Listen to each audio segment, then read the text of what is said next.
అని ప్రభువుని అడగగలుగుతున్నా.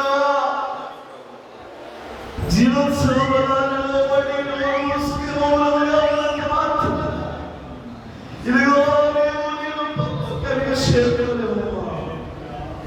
అయ్యా నీవు తోడుగా నాలో ఉన్న భయాలను తొలగించినట్లయితే ఈ ఉపవాస ప్రార్థన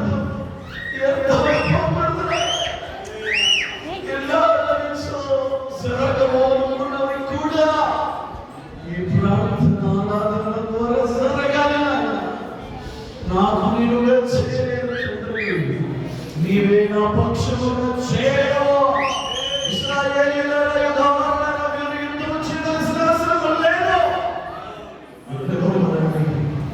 నేను మీ పక్షముగా యుద్ధం చేస్తాను.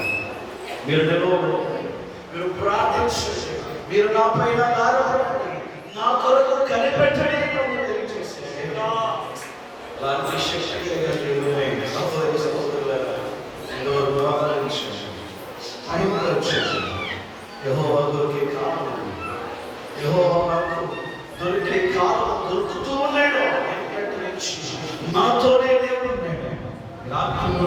మనతో ఉండి మనందరితో సూచిగా స్పష్టముగా మనతో మాట్లాడి మన జీవితాలలో ఉన్న శాపాన్ని, లోపాన్ని, నిర్జీవాన్ని, నిర్లక్ష్యాన్ని, అపనమ్మకాన్ని, అవిశ్వాసాన్ని తొలగించి దేవునికి దగ్గరగా ఉందామా, దూరమైపోయిన బంధాన్ని మనలా కొనసాగించుకుందామా. దేవుడు రెండో స్థానాలు చూపిస్తూ ఉన్నాడు మన వైపు. నా కుమారుడు, నా కుమార్తె వస్తావా నా ఇంటిలోనికి, నా హృదయంలోనికి దేవుడు ఆహ్వానిస్తున్నాడు. దేవుని మహానందంలో మన హృదయంలోనికి, మన కుటుంబంలోనికి, మన ఇంటిలోనికి ఆయన